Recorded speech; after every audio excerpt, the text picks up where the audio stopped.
Yes बच्चों, कल आपकी एग्जाम्स है। कुछ चीजें मैं इसमें आपको बताया था कि आपको पेपर का सीक्वेंस कैसे रहना चाहिए, क्योंकि मैं ऐसा चाहता, क्योंकि मेरे को एग्जाम के बीच में 3-4 बच्चों ने मुझे मैसेज किया कि सर मेरा 100% पेपर अटेम्प्ट नहीं हो रहा। तो मैं ये नहीं चाहता कि आप एससीएम का पेपर कुछ भी थोड़ा कम अटेम्प्ट करो, क्योंकि एससीएम का जब आप 100% पेपर अटेम्प्ट करोगे ना, तो ही जाके जब जाके आप 70-80 प्लस या 60 प्लस तो भी मिनिमम टारगेट कर सकते हैं। ठीक है, तो पहले देखो सुनो, हर एक 7 मार्क के क्वेश्चन को आपको 12 मिनट के ऊपर नहीं देना। ठीक है, ये कैलकुलेशन मैंने ऑलरेडी बहुत बार कर दिया। अभी आप सिर्फ इतना दिमाग लगाओ कि प्रणय सर बोल रहे 7 मिनट के क्वेश्चन को 12 मिनट के ऊपर नहीं देना है, तो नहीं देना है, बस बात खत्म। सर हमारे पास तो इतना टाइम रहता, हमारे पास इतना टाइम रहता, मैंने सब ब्रेक्स कैलकुलेट कर लिया। आप वॉशरूम जाओगे, मैंने वो कैलकुलेट कर लिया, आप उधर साइन करोगे, ओमार शीट भरोगे, सब सब सब कैलकुलेट कर लिया। 7 मार्क के क्वेश्चन को आपको देना है 12 मिनट बच्चों। और 14 मार्क का कोई क्वेश्चन है, जैसे नेटवर्क एनालिसिस अगर आ गया 14 मार्क के लिए, तो स्टैंडर्ड कॉस्टिंग आ गया 14 मार्क के लिए, तो 24 मिनट्स देना है। सर वो कैलकुलेशन के हिसाब से एमसीक्यूज को ज्यादा टाइम देना चाहिए ना, 30 इंटू 1.7? नहीं, आपको एमसीक्यूज 30 इंटू 1.7 नहीं करते हुए सिर्फ 40 मिनट में एमसीक्यू करना है। जब जाके अपने पास 10 मिनट स्पेयर टाइम रहेगा, कभी अगर आप कहीं अटक गए तो सोचने के। Is this clear? एमसीक्यूज जब भी उठाओगे, कब उठाओगे वो भी मैं बताऊंगा। आपको एमसीक्यूज को 40 मिनट देना है, 7 मार्क के क्वेश्चन को 12 मिनट और 14 मार्क के क्वेश्चन को 24 मिनट्स। माइंड मतलब माइंड माई लैंग्वेज, आपको घड़ी लेके जाना है, बार बार उसको देखना नहीं है, फॉलो करना है। आप लोग क्या करते हैं, घड़ी तो लेके जाते हैं लेकिन फॉलो नहीं करते, फिर जान पे आती, फिर आप लोग एग्जाम के आने के बाद आगे बोलोगे कि सर यार मेरा 10 मार्क का छूट गया, मेरा 20 मार्क का छूट गया। देखो, something is better than nothing to attempt. Costing के क्वेश्चन में, कॉस्टिंग के पेपर में स्पेशली क्या होता है, प्रैक्टिकल पेपर में आधा आंसर क्वेश्चन में रहता, बस आपको थोड़ा बहुत ऊपर नीचे करके आंसर लिखना पड़ता है। Is clear?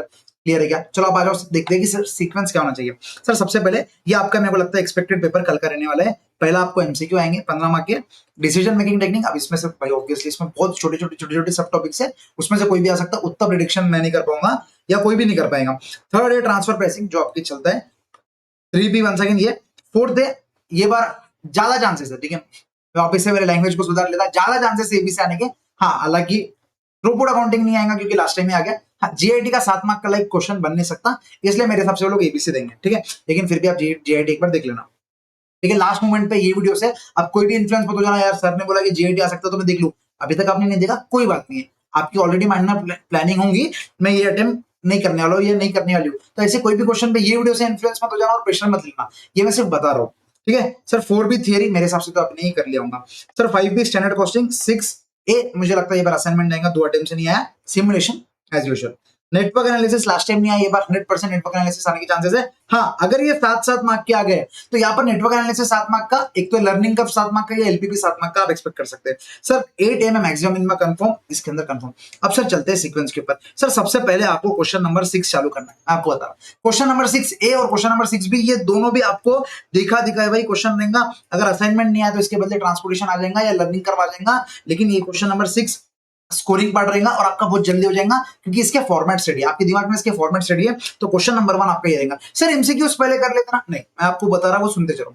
सबसे पहले आप क्वेश्चन नंबर 1 करेंगे, इसके बाद अगर ये नेटवर्क एनालिसिस आ गया, ठीक है, अगर क्वेश्चन में, और अगर आपको लग रहा है कि भाई ठीक है यार मेरे को तो जम जाएगा नेटवर्क, इसने डायग्राम बनाने को बोला, फ्लोट्स बनाने को बोला, या मतलब जो भी बनाने को बोला, अगर आपको ऐसा लगता है कि जम जाएगा, अगर आपको ऐसा कॉन्फिडेंस है कि भाई मेरे को ये जम जाएगा, तो आप सेकंड क्वेश्चन आपके ये करोगे। ठीक है ना, सेकंड क्वेश्चन आपका ये रहेगा। अगर किसी को लग रहा है कि सर मेरे को ना नेटवर्क एनालिसिस नहीं जम रहा, तो आपको सेकंड क्वेश्चन फिर ये वाला करना है, एबीसी और थियरी वाला। ठीक है, देखो एक चीज समझो, जो क्वेश्चन पेपर अपना चेक कर रहा ना, वो भी एक ह्यूमन ब्रेन है। उसको अगर आप ये बता दो ना कि मैंने पहले 2 क्वेश्चन बहुत जोरदार लिखे, तरीके से लिखे, एकदम मक्खन तरीके से लिखे, उसको लगेगा कि भाई बच्चा होशियार है, आगे भी क्वेश्चन को थोड़ा 19-20 करके चेक कर लेंगे। एंड आप ऐसा मत सोचो कि एआई चेक करने वाला, भाई ह्यूमन ब्रेन है। आज अपन भी क्या सोचते हैं, 2 बच्चे ने कोई सही जवाब दे दिया, भाई ये तो होशियार बच्चा है।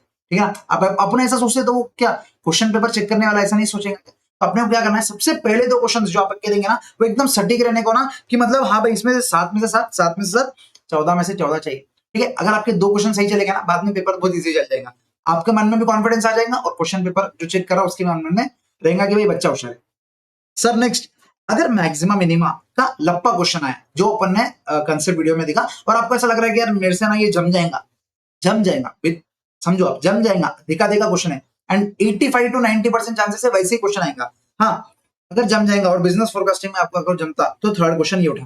ठीक है, ये बच्चों को देखो, मैंने बहुत अच्छे से पढ़ा है, आपने बहुत अच्छे से पढ़ा, लेकिन कभी कभी क्या होता है, ये दो चैप्टर से थोड़ा थोड़ा फोबिया रहता। ठीक है ना, तो फिर अगर ये फोबिया है तो थर्ड ये मत लेना, थर्ड वापस से एबीसी जीआईटी लेना, अगर नहीं तो भाई ये ले लो।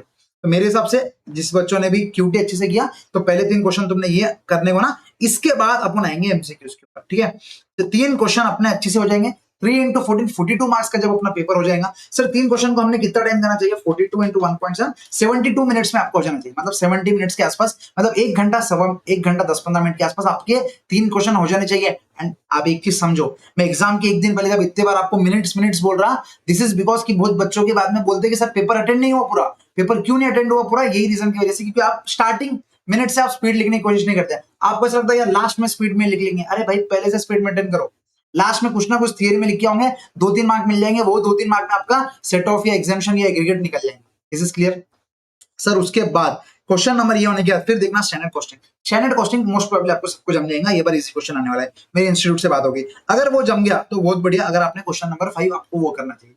उसके बाद अगर नहीं सर स्टैंडर्ड कॉस्टिंग हमको थोड़ा हल्का हल्का जमता, तो क्वेश्चन नंबर 5 के साथ आपको जाना चाहिए ये, ठीक है, एबीसी, क्योंकि एबीसी भी जमेगा, थियरी पे आपने थियरी वीडियो से देख लिया होगा।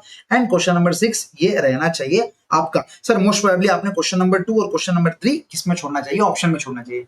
हाँ, लेकिन अगर आपने स्टैंडर्ड कॉस्टिंग ऑप्शन में छोड़ा है तो आपने फिर क्वेश्चन नंबर 3 अटेंड करना चाहिए, जो कि ट्रांसफर प्राइसिंग आपका बहुत अच्छा होगा। और एक इधर थोड़ा मतलब जो भी आया, लाइफ साइकिल आया या मेक और बाय आया, या जो भी आया फिर आपको अटेंड करना है। तो स्टैंडर्ड कॉस्टिंग 6 या ये वाला क्वेश्चन 6, ठीक है। बीच में मत उठा के बैठ जाना, मैं आपको बता रहा, बीच में लेके मत बैठ जाना। तो सर आपका क्या शेड्यूल रहेगा एग्जाम में? पहले दो मतलब 10 बजे से लेके 11:15 तक, 11:15 तक मैं बोल रहा हूं आपको, पहले 3 क्वेश्चन आपके कंप्लीट हो जाने चाहिए। फिर 11:15 से 40 मिनट्स आपको क्या करना है? एमसीक्यूज पूरे कंप्लीट करने हैं। सर आखिरी का जब 1 घंटा 10 मिनट रहता है, फिर आपको आराम से आपको टाइम भी मिलेगा 5th और 6th क्वेश्चन सोचने का एंड उस हिसाब से लिखने का। इज इज क्लियर बच्चों? ठीक है, इसी के साथ मैं मेरे वीडियो को एंड करता। बस लास्ट में ये बोलना चाहूंगा, ये चीज ध्यान रख लेना। And all the very best. I know आप एग्जामिशन ला सकते हो, आप एग्जामिशन लेके आओ, ठीक है। वीडियो पसंद आया तो प्लीज लाइक करना। अभी मैं आपको ये नहीं बोल रहा कि कमेंट करके जो एग्जामिशन टाइम नहीं आपके पास, सिर्फ वीडियो को लाइक कर दो एग्जामिशन के नाम पे, मेरे को समझ जाएगा कि आपने ये पॉजिटिविटी फैलेगी कि एग्जामिशन लेंगे and try to attend 100 marks का पेपर हो जाएगा आपका। चलो बच्चों, मिलते हैं एग्जाम्स के बाद पेपर रिव्यू के अंदर, ठीक है। आराम से एकदम जाओ, कुछ भी मन में थॉट्स मत रखो कि ऐसा वैसा ऐसा। एक चीज ध्यान में रखना कि अगर पेपर टफ आया तो पूरी दुनिया के लिए टफ है, आपके लिए टफ नहीं, अपने लिए टफ नहीं है, पूरी दुनिया के लिए टफ है। तो वो टफ पेपर में बस इतना टेकल करना कि बस हाँ भाई ठीक है, टफ पेपर आया ना, ठीक है, मेरे को सिर्फ जितना अटेंड करना है, प्रणय सर ने बोला था जितना अटेंड कर सको उतना अटेंड करना। टफ पेपर है ये, टफ पेपर है, इज दिस क्लियर? चलो टफ पेपर है, पूरा अटेंड करके आओ, बाकी टेंशन लेने की कोई बात नहीं है।